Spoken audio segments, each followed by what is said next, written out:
In this video, we will go through the calendar webinar, including both public and member view, how a member registers for an event, how an admin can create and manage events, and much more.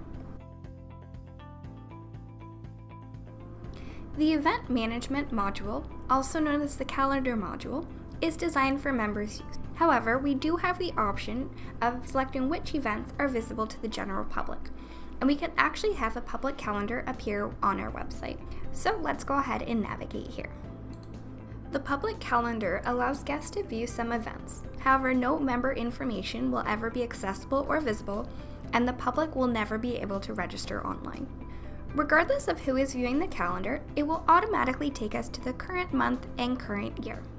We're currently on the Event Calendar tab, which displays all your events in a calendar view.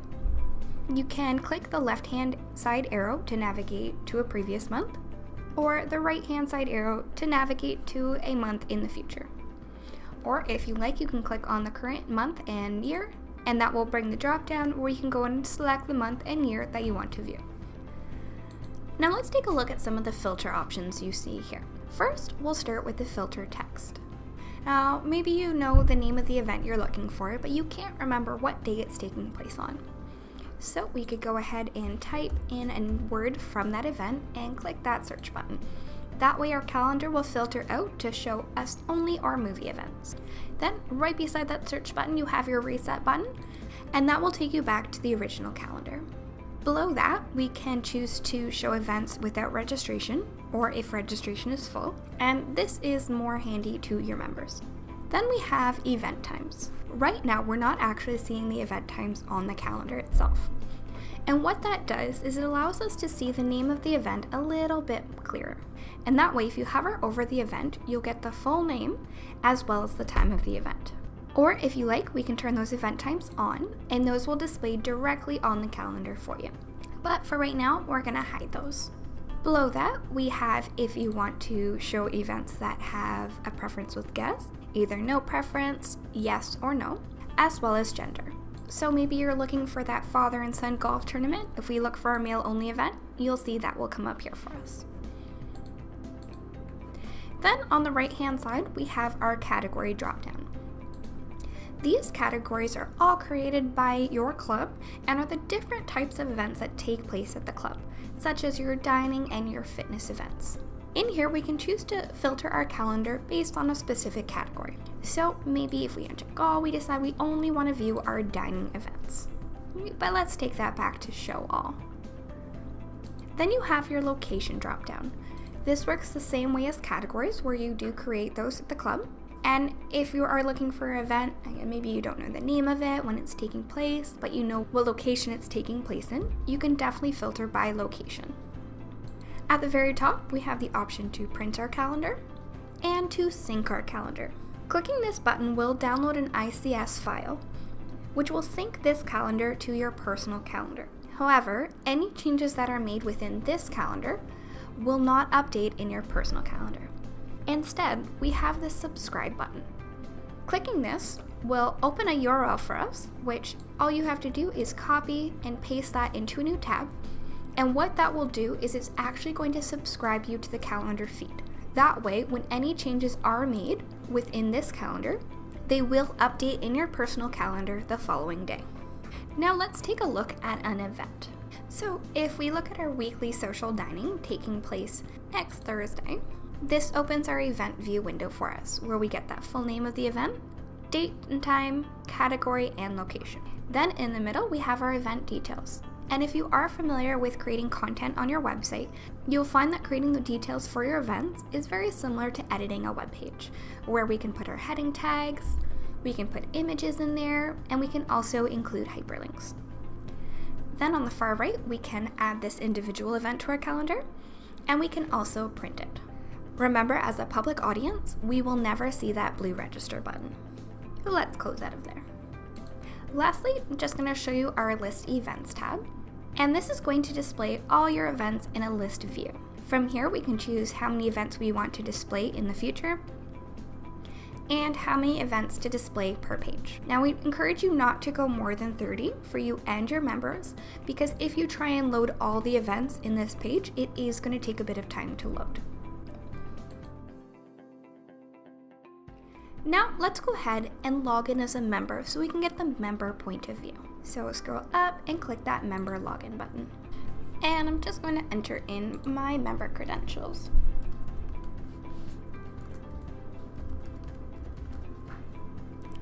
Let's go ahead and log in.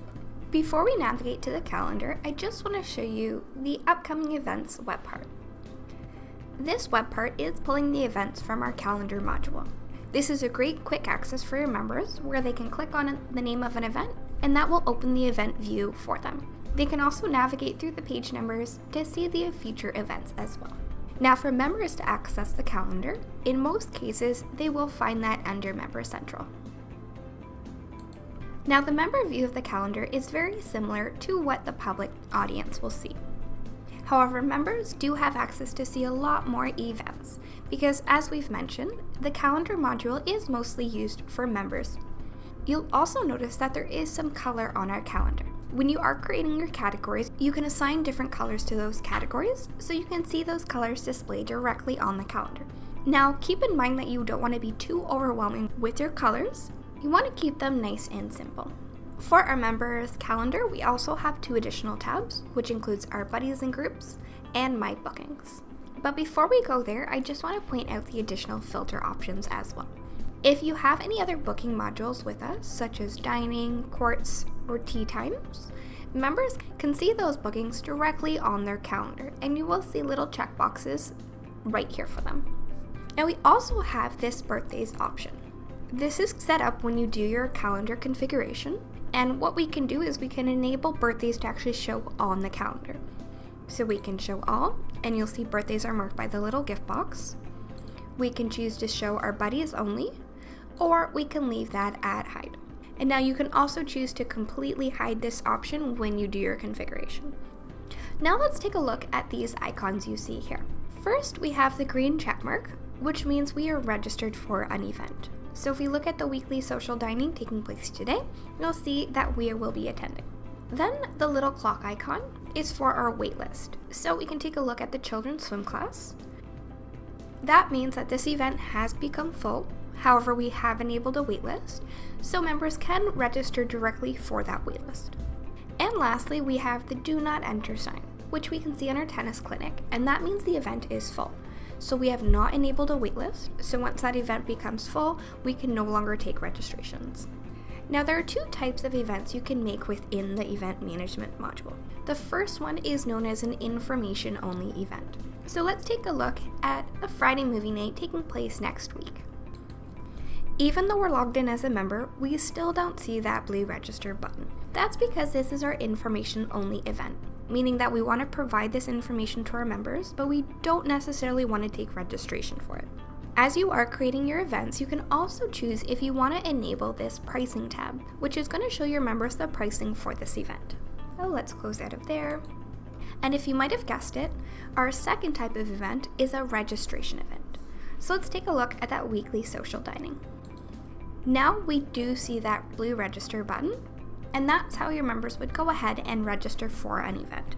Now, along with that pricing tab, you can also enable this others attending tab.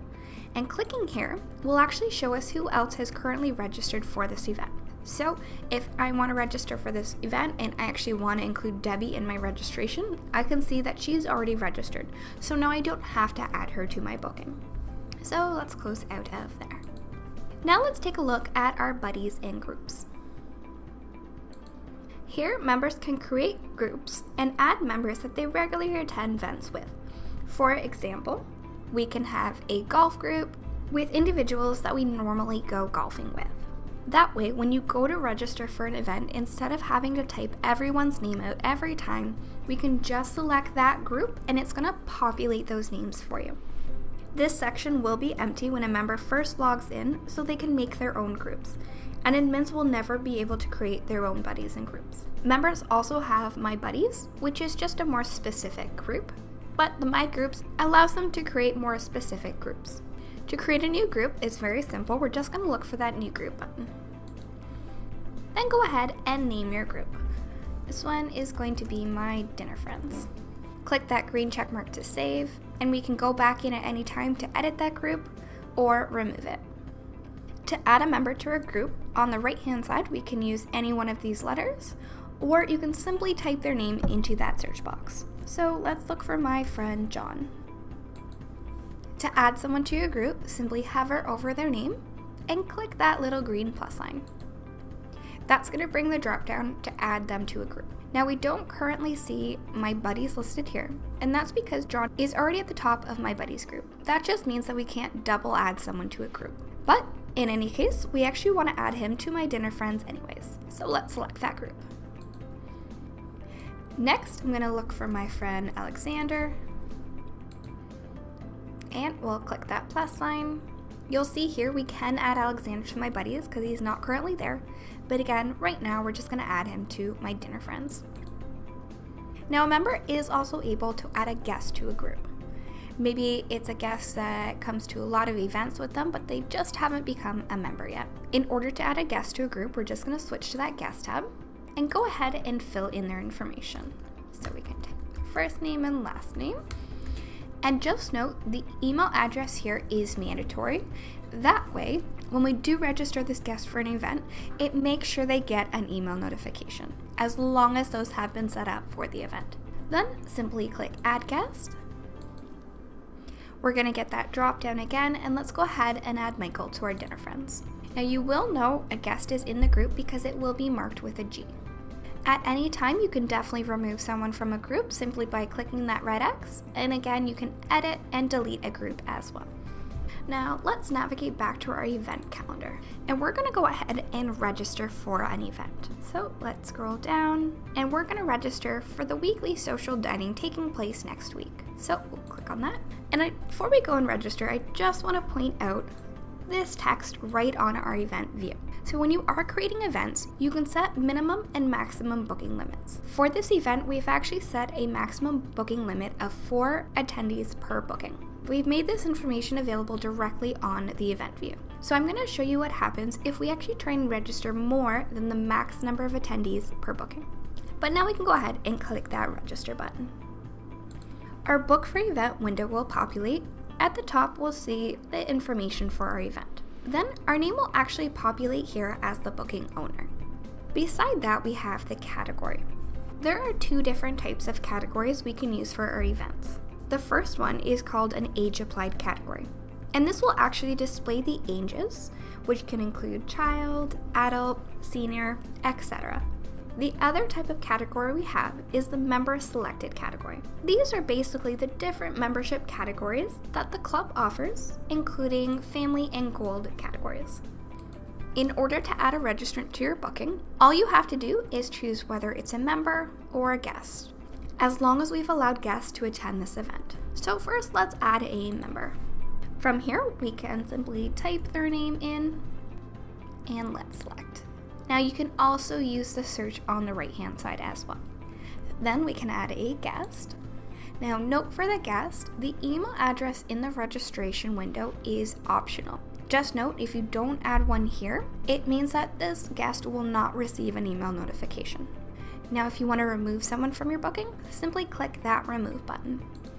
Now recall that group we just made for our dinner friends. We can find that under the Buddies tab. And remember, as I said, instead of having to type out all these names every time, if you just watch in the middle here, as soon as I click on dinner friends, it's going to populate those names for me. Now, this type of registration is called a hybrid registration. And what that means is we can include actual names of registrants for our booking, and we can also provide a head count of unnamed registrants. So maybe you've talked to a couple members and they said they're interested in coming to the event, but they haven't given you a straight answer. We can throw that number in there, and we can always come back in and edit our booking. Now, the other 2 types of registrations are your detailed registration, which means we have to provide a name for every registrant. And your other type of registration is your quick registration, meaning all we have to do is simply provide a head count of how many registrants are in our booking. Now, if we scroll to the bottom, we also have a note section, and this is a great opportunity for the members to leave a note for the club. So maybe we're celebrating a birthday for John. Once you've added your registrants and added any notes that you need to add, we're going to scroll up and click Continue. Now, when you are creating your events, you can also choose whether or not to ask questions. And with that, we have two different types of questions you can ask. Your first type is your booking preferences. And these questions are going to be asked once to your entire booking party. So for example, do you have a seating preference? Your second type of question is your personal preferences. And these will be asked once to every named registrant.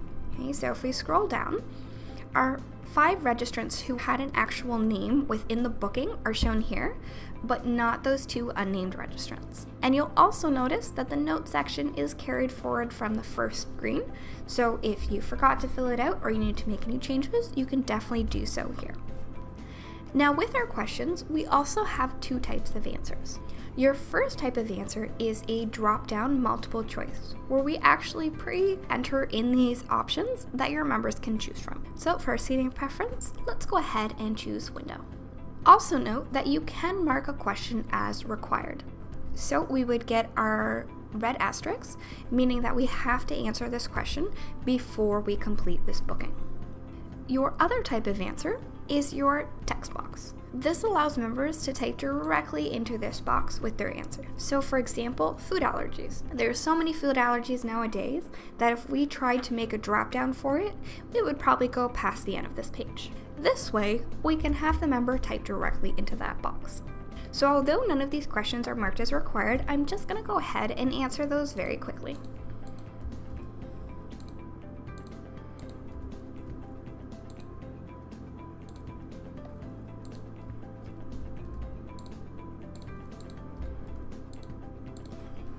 Now that we've answered our questions, let's go ahead and click that register button.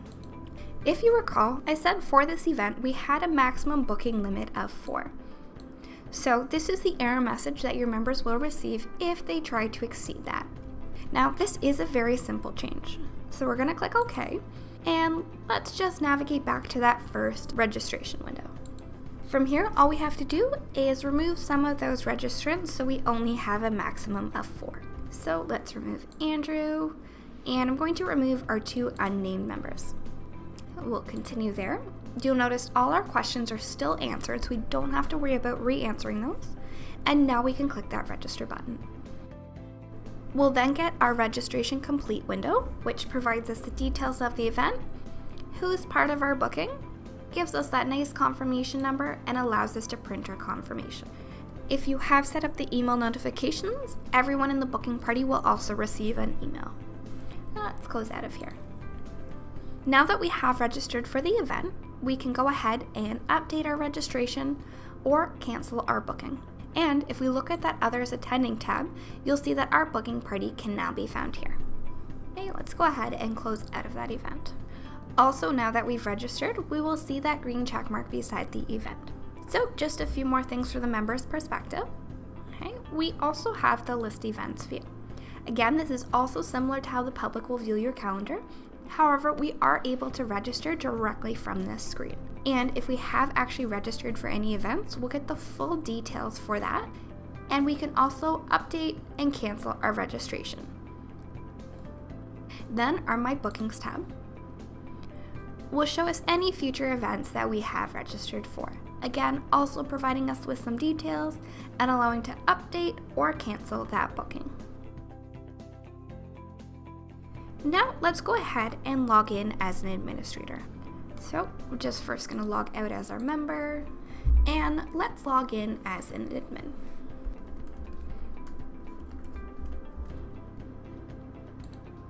And let's go over to our calendar. The admin's calendar view is the same as what your members will see. The only additional options you see here are the Manage Events and Create New Event tabs. However, we encourage you to actually work on the calendar through the back end of the website, not directly from the online calendar. The additional option that you can use on this calendar is clicking this Generate Link button. And what that's going to do is create a filtered calendar link for us.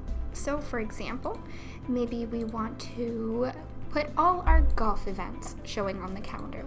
And what's going to happen is when you click Generate Link, you can paste this link somewhere on your website, and then when a member clicks on that link, it's going to take them directly to this filtered calendar. Okay, but let's close that, and we're going to check that back to show all. As I mentioned, to work on the calendar, we're actually going to do it from the back end of the website. So to do that, we're just going to click on our name and switch to Club Central. Then we're going to go ahead and look for the event management module. If this is your first time utilizing the event management module, there are a few things we have to set up before we create our first event. The first thing we're going to look at is our categories. This is where you come in and create those different types of categories, i.e. the different types of events that take place at your club. It's very simple to create a new category. You're just going to look for that new category button and go ahead and name your category. This one, I'm going to call it my summer category. Then, if you like, you can choose a color for that category. Clicking on that white box, and it'll provide you with your color options. Again, remember, we don't want to put too much color on our calendar. We want to keep it nice and simple. Next, you're able to mark this category as a default. So it is currently summertime. Maybe I know I'm going to make a lot of summer category events. If I mark that as default, it's going to populate it for me every time I go to make an event. As a little side note, notice that dining is currently set at our default, so I'll show you what that looks like when we go to create our event. We'll come back to disable in just a moment, but first I want to explain the action column. If a category has been used at any point for an event, we will see in use. In that case, we can't actually delete the category because it is tied to an event. In that case, that's where that disable option comes in. So you will see here we've actually disabled social dining and squash. And what that does is it removes it from the category drop-down, both for your members and the public, as well as you as an admin when you create your events, meaning that we won't be able to select those options. So for example, let's open that live site, navigate to our calendar, and when we go to that category drop-down, we'll see we don't see that social dining or squash. Now, if you have created a category and you haven't used it yet, you will see a red X where we can go ahead and remove that category. Now, most importantly, if you make any changes, adding a category, removing a category, make sure you click that save button to make sure you save your changes. Next, let's take a look at locations. This is very similar to your categories, where you can go ahead and set these up for your club, and there are different types of locations where your events take place at the club. And creating a new location works the exact same way as creating a category. Clicking that new location button, assigning a name for it, marking it as a default if you'd like. The only difference is that you aren't able to assign a color to it. Then we have our registrant categories. If you recall, I said we have two different types of categories. And the first one is that age applied category, which will actually show the age ranges within the event for you. So for example, let's take a look at our live calendar. And let's look at our ladies aqua. So we're just going to go into register, let's add a member, and that's what the age applied category looks like. Note that we cannot duplicate a name, whether it's being used in our age applied or our member selected, so the name does have to be unique or you will get an error message. The same applies with the max age. If we are currently using an age, we cannot duplicate it. You might also notice that we don't see any minimum ages, and that's because the system will automatically generate that based on the registrant categories you have here, as well as which ones you choose for your event. Right? So to create a new category, just look for that new category button. And for this one, let's call it teenager. Okay, so again, looking at those ages, we have 12 taken, so maybe we want our teenager to go up to 18. Okay, then we can click that green check mark to save our changes. Now we can always go back in and edit that category. And just like with your categories and locations, we cannot delete a registrant category if it's already been in use at some point for an event. In that case, you do have the disable and enable options. However, we haven't used this registrant category on our calendar, so we're going to go ahead and remove it. Next is the member selected categories. And these are the different types of membership categories that you have at your club. We can add one the same way, so clicking that new category button. And again, remember, we can't duplicate a name. Okay, so you see adult here. If I try and add adult and click that save button, you'll see we get that error message. So another little trick, if we go in and edit that, instead of putting adult, we can put adults, okay, and save our changes. However, again, I also don't want this registrant category, so I'm just going to remove it. One important thing to note is that on the registrant categories page, there is no save button. Okay, we have a save button in categories and locations. However, in registrant categories, your changes will save automatically for you. And lastly, we have our cancellation policies. This is where we can come in and set up our cancellation policies. We can create as many as we like, and we can use them for different events in the future. Now, this section only advises of the policy. No fees will actually be applied. These do have to be entered manually into your POS system. If anyone does cancel within the time frame, the information will be found within the registration report, which I will be showing you shortly. So to create that new policy, just look for that new policy button. First thing you want to do is give your policy a name. So this one's going to be our 50% late cancellation policy. It would help if I can spell, wouldn't it? Alright, so with the cancellation policy, you have two options. Okay? We have the cancellation end date and the cancellation window. And you can use one or both. Let's start with the cancellation end date. And if you do want to use one of the options, just make sure you click that enable button. The cancellation end date will allow a member to cancel up until a certain date, but they will not be charged. So if you do want to have a cancellation date but not charge your members, you can use this option.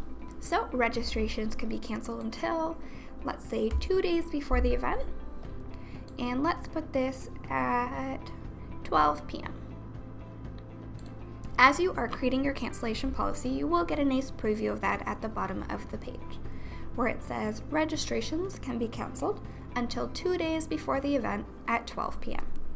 Next, we have that cancellation window. And the cancellation window is the one that will actually note of a fee if the member cancels. Just note, if you are using both the cancellation window and the cancellation end date, your cancellation window must start first. So let's set that to 5 days. And we'll also set that for 12 noon. Then we can go ahead and put the information on how we want the members to be charged, whether it's a flat fee or a % of the registration fee. Then go ahead and enter the amount that they will be charged. So this one is our 50% late cancellation fee. So you also get the preview of this as well.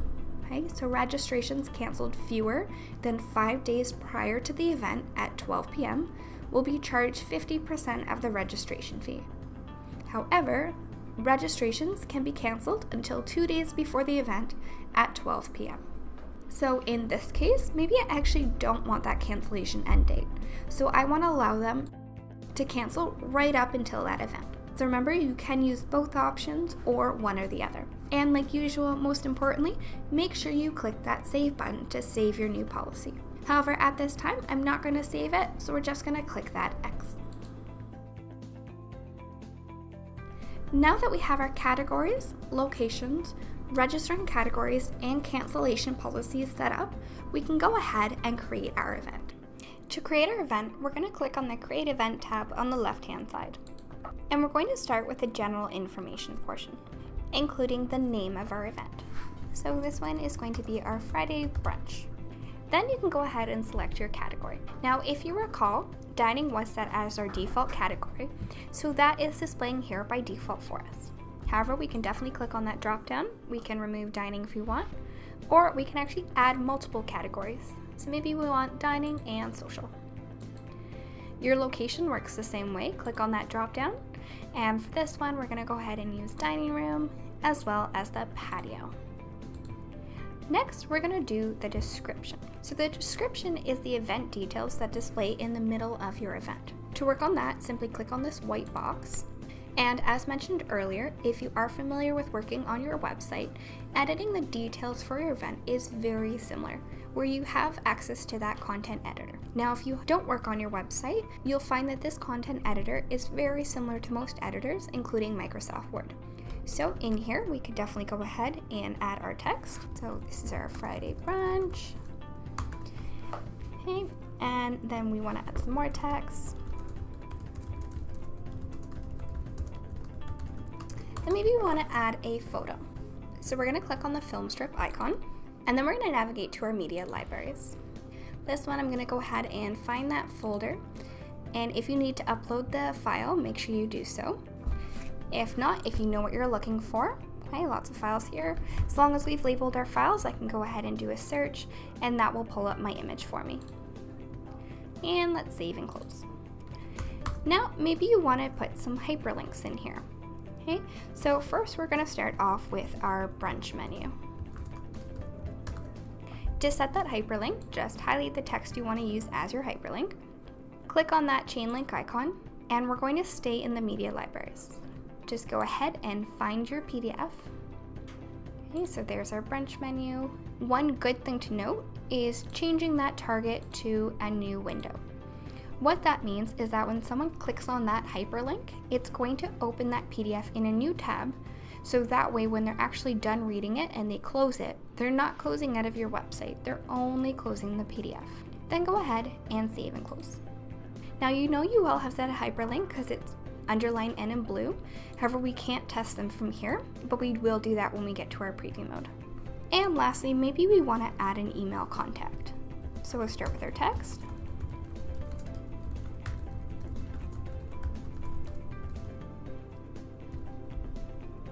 Okay, so we're going to highlight the text that we want to use for that hyperlink. Again, click on that chain link icon, and this time we're going to go to the email tab. Now your only mandatory field is your to field, okay, so we can throw our email in there. Everything else is optional. Just note anything that you do add here will automatically be populated once someone actually clicks on that hyperlink. So I actually do like to populate the subject, as this one is our Friday brunch. So when someone does click on that, again, it's automatically going to populate that to field as well as that subject for them. And save and close. Then maybe we want to apply some heading tags. So let's make our title heading 1 and our subtitle a heading 3. And lastly, I'm just going to highlight everything and do a nice center alignment. Now that we have everything in there, we can go ahead and close. Next, let's set the date and time of our event.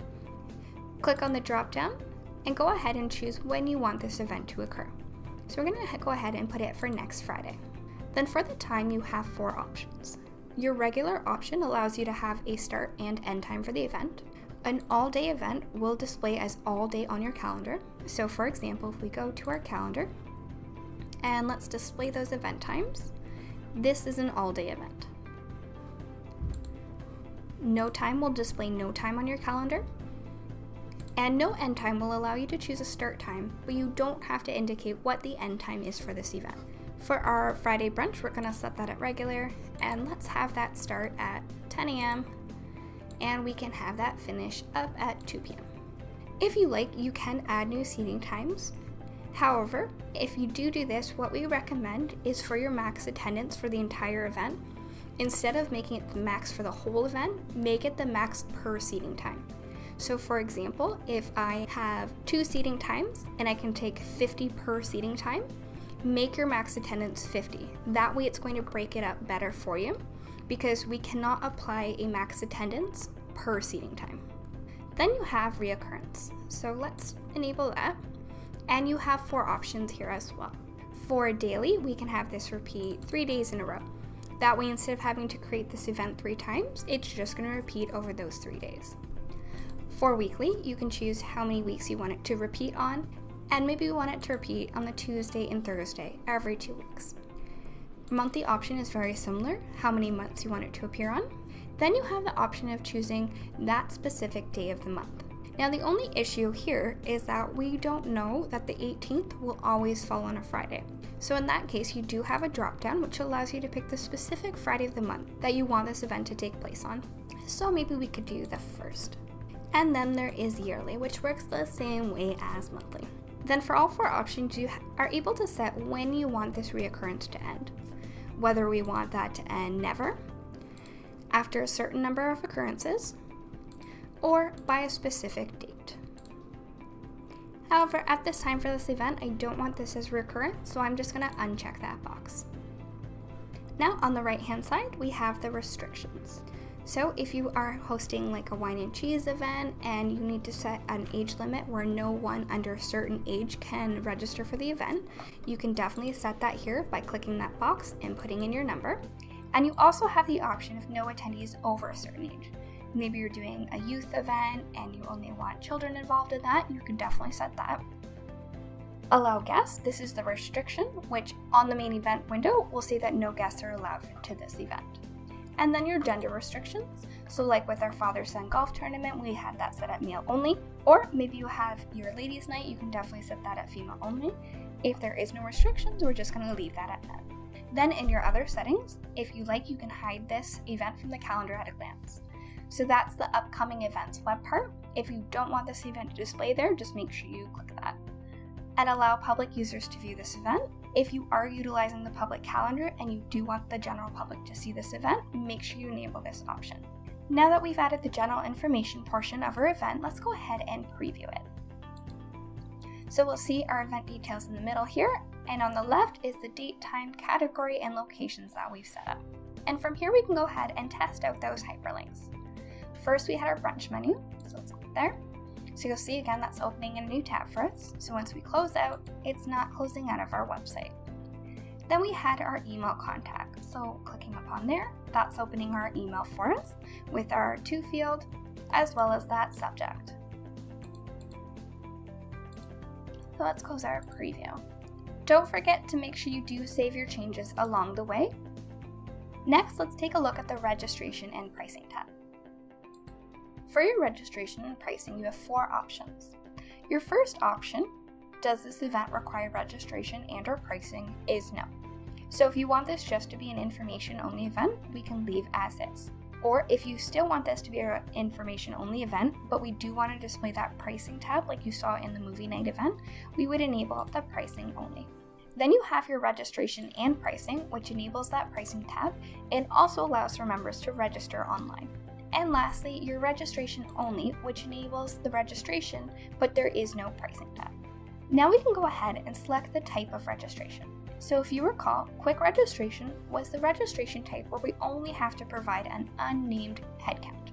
And just note, if you are using quick registration, we cannot ask the individual questions because they are only asked to our named registrants. Then you have detailed, which requires a name for every registrant in the booking. And lastly, we have hybrid, which you saw earlier, which allows us to have that detailed registration, including having names for all our registrants, as well as the quick registration, which just provides that headcount. Below that, we can set our registration window. So this is when we want to allow our members to be able to register for this event. So we can go ahead and open that up. Maybe we want to allow them to start registering as of today, and let's set that for right now. And when you want that registration to end. So you can always end it a couple days before the event, right on the event if you like. Maybe we'll end this one the day before, right? And we'll leave that at 10 a.m. Then you have your capacity, which is basically your booking limits. First one is the event attendance limit, and this is for your entire event. Okay, so whether it's fire code or you can just only fit so many people in the room, okay, you can go ahead and throw your number in there. And again, remember, if you're using multiple seating times, it is recommended to leave that event attendance limit at the limit for that seating time. Okay, so again, an example would be 50. If you aren't using a limit, okay, just enter 0 and it's going to take it back to unlimited. Your booking attendance limit is the max number of registrants per booking. So remember when we went to register for the weekly social dining and we were told that the max booking limit was 4. Okay, so you can also enter that here as well, or you can leave it at unlimited. And lastly, you have the minimum booking attendance limit. So maybe you have an event that you need everyone to register in pairs. You could always set that at 2, or you can just leave that blank. Next, we have the questions. So remember that the booking questions are asked once to the entire booking party. To add a new question, just look for that Add Question button. Okay, so in this one, we're going to mimic what we saw in weekly social dining in Do you have a seating preference? If you did want to mark this question as required, meaning that they do have to answer this question before they complete their registration, just make sure you click that required button. Below that is the two types of answers that we said we can ask. First one being simple, which is your simple text box allowing the member to type their answer directly into that box, or your multiple choice, which allows us to pre-create those answers for members to choose from. So for here, I'm going to put our dining room, going to add another option, and let's add the patio. If you want to remove an option, simply click that red X, or if you want to remove the question completely, go ahead and click the red X for that question. Then we have the individual questions, and these are the ones that are going to be asked to every named registrant. So same thing to add our question, click that Add Question button. For this one, we're going to say, do you have any food allergies? Okay, this one we're going to leave at a simple text box so the member can go ahead and type in their answer. Then to the right-hand side of the screen. Here, we go ahead and select the registrant categories we'd like to use for this event. Your first option is to use your age-applied categories. However, for this event, I'm going to go ahead and select my member selected. Then in the drop-down, go ahead and select those categories. I'm going to do bronze, and silver, and gold. Just note whatever order you do select them is the order they will appear in the drop-down. And by default, your first selected category will automatically be marked as that default. However, in order to change that, all you have to do is click Set. And like with your questions, if you want to remove a registrant category, just click that red X. A few more options below that. We have that View Other Attendees tab. So remember, when we clicked on that, we can see who else has registered for the event. Right? So if you don't want to use this, just make sure you uncheck it. Allow waitlist. This is if the event becomes full, we will start allowing members to register for the waitlist. Allow guests. This enables the guest option when a member is actually creating their booking, where it allows them to click guest and add a guest to their booking. So if we uncheck this option, they will not be able to add a guest. Then the cancellation policy. So if we click on this drop-down, we can see all our policies. And if you forget what one of the policies were, don't worry, if you click on it, it is going to give you a preview. And let's change that back to no policy for this time. Then lastly, we're going to look at the notifications. We always encourage you to have Notify Member checked off because this means that the member will receive an email notification anytime they make a booking, update a booking, or cancel a booking. Now you are able to notify the club every time a member creates a booking, updates, or cancels a booking simply by checking this box and throwing in an email address here. However, we recommend leaving this unchecked as it will result in lots of emails for you. You can always find that information in the registration report, which we will be reviewing shortly. And you can always definitely come back into your event, maybe a week before registration closes, and start getting those last-minute registration emails. So let's uncheck that one. Then at the very bottom, we have sender's email. When you do set up your configuration, you set up a default email address that all your events will come from. But maybe this is a special event and we actually want it to come from our food and beverage manager. Simply checkmark that sender's email, go ahead and throw in your food and beverage manager's email, and then this event, all the notifications will come from the food and beverage manager. But we're going to uncheck that for now. Then if we scroll up, just one more thing to point out is this email notification tab. If we click email preview, this is a sample of what your members will be receiving when they get their email notifications. At the very top, we have our logo, and at the very bottom, we have some contact information. Now, these also are set up during your configuration, your default header and your default footer. However, like we said, maybe this event is actually coming from our food and beverage manager. You can click this Use Custom Footer or Header, click on that white box, and go ahead and make your changes. However, we're just going to go with our default at this time. Now that we're ready to go, we can go ahead and save and publish our event. Just note, when you do save and publish, it is going to make this event visible on your calendar. So if you don't want this visible yet, you want to continue working on it, just go ahead and click that Save button. But we are ready to go, so we're going to click Save and Publish. Now that our event has been saved and published, we can go ahead and find it in our Manage Events tab. Before we do that, I just want to point out the live calendar. If we go here and just do a nice refresh of the page, there's our Friday brunch taking place next week. The Manage Events tab will list all the events that you have created. At the very top, we have the event filter, which is very similar to the filter options on the live calendar. You can choose to search by the type of event, so your upcoming, past, all, or deleted. You can choose to show only your registration events. You can search by a specific event name, and also by a date range. Just note, whatever date you do select, your to date will always be a year from that start date. Then we have category, so if you want to search by a specific category. And then you have your search and reset buttons.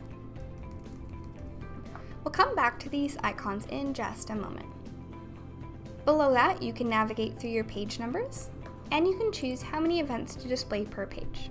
We suggest going no more than 50, because if you do 100 or all, it is going to take longer for your page to load.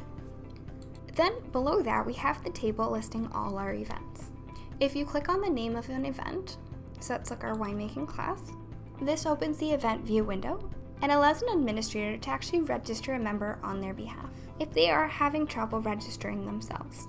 Let's close that event view window. Beside the name of the event, we have the event date and the event time. Then you have the total attendance for the event. If you click on this number, it's going to show you who is currently registered for the event and allows you to update their registration and also cancel their booking. Clicking Add Booking is another way that we can also register a member on their behalf. Then you have the View Report option. Clicking this will open the registration report for you. In the middle here, we have the details for our event, and at the bottom, we have all our registrants. Now, you also are able to see who has canceled for that event by clicking that Canceled, and that will show us all our canceled members as well. Just in case you did use a cancellation policy, you can go ahead and apply that accordingly. Just note, if you have asked questions in your event, the questions will be spelled out full on the side here. However, when you scroll all the way to the right, they are going to be short formed. Okay? So if you ever have to refer back to them, again, remember they will be found here for you. And if you like, you can actually export this registration report to an Excel file. And before you do that, you can choose what columns that you actually do want to export. Okay, so if there's anything you don't want, go ahead and uncheck that, then click your export button. Okay, so let's close our registration report and close that Manage Event registration. Next, you have your max attendance. So this is whatever you set as the max attendance for this event. And then the waitlist. If there is a number, it means you do have a waitlist enabled. If there are 2 dashes, it means there is no waitlist. And if you see NA, it means it's just an information-only event. Beside that, we have the registration buttons. If we hover over Close, it's actually telling us that the registration is currently open.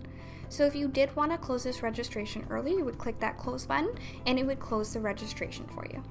We'll get back to those icons in just a moment, but on the very far right, we have when this event was last modified and who it was last modified by. Now let's take a look at those icons. First, we have the pencil icon, and that allows us to edit an event. However, before I click that, I just want to point out this rotating arrow. If you see that, that means that this event is a reoccurrence.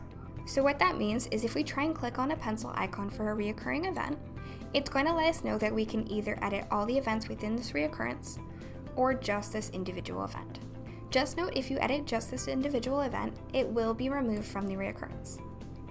So maybe you do offer your winemaking class every Saturday, however you are doing a special one for the month of August, you could always edit just this event, go ahead and make your adjustments, as opposed to having to create an entirely new event.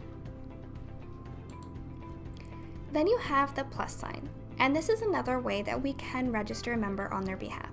So if we open that, you'll notice that our name has not populated as the booking owner, and that's because we're logged in as an administrator. As an administrator, we can search by a member's name, or we can actually search by their member number. So put our member number in here, and let's add 4 and register them. Also note, now that we've added 4 more registrants to our winemaking class, it has now been taken to waitlist. Now let's actually scroll down to our Friday brunch event. So I just want to show you that right now, if we click on this pencil icon, we can currently edit all the details for that event. However, let's close out of there.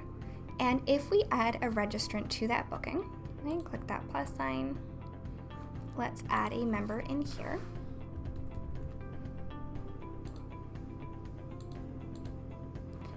Continue, we're just going to skip those questions. Okay. Let's go back to our event. Okay, now that we have registrants in that event, if we click that pencil icon, note that you're only able to edit certain details. Okay, everything else is grayed out for us. So if there is something that you really do need to edit, just note to edit those fields, you must delete the registrants first. Okay, so we can click that button. So I suggest taking note of the current registrants in this booking, deleting them, make your changes, and then re-add them. Well, we'll close out of here. Then you have this little paper icon, and that's just another way to open that registration report. Then you have this publish icon. So if we look up here, we have a publish and hide event. Okay, so if we take a look at our calendar right now, currently we are seeing that winemaking class appearing on our calendar. Now maybe we decide we just don't actually want to offer it right now. If you want to hide it from the calendar, you're going to click on this little blue circle with the red arrow where it says click to unpublish event. So go ahead and click that. Do you want to unpublish this event? Yes, we do. The icon will change right away for you, and if we go to that calendar and do a nice refresh, our event is no longer appearing on our calendar. So it works the same way if you do want to publish an event. Okay, you'll see that we have that blue circle with the green arrow where it says click to publish event. It's going to go ahead and click that. Do we want to publish our event? Yes. Okay, again, icon changes right away for us. Go to that calendar and do your nice refresh. And now our winemaking class is back. Then lastly, you have this chain link icon. If we click on here, we are provided with a URL for this event. So you can definitely send this out in an email blast, post it somewhere on your website to help promote that last minute registration.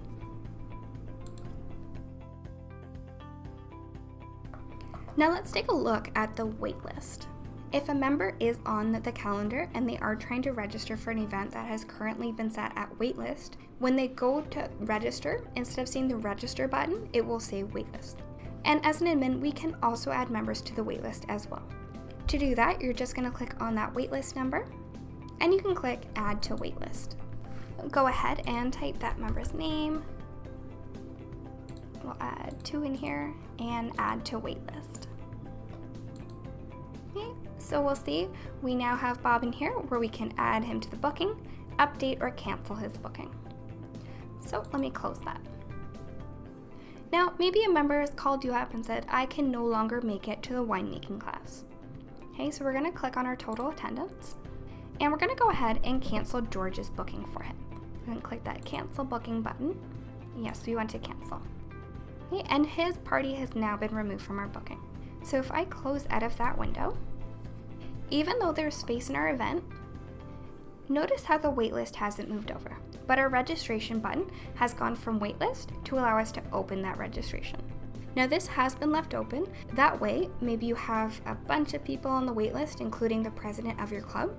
You can actually move him or her over to the total attendance before anyone else. So it basically allows you to pick and choose who you're moving from the waitlist first. To do that, you're going to click on the waitlist number and simply click that add to booking button. So now Bob's booking has been moved from that waitlist into the actual event itself. That way, when we close out of here, you'll see our numbers have changed. So once you have moved everyone over from the waitlist, you can then go ahead and open that registration. Just click on that open button. Yes, we want to open that registration. And now we can fill those last 2 spots as well as more spots on that waitlist.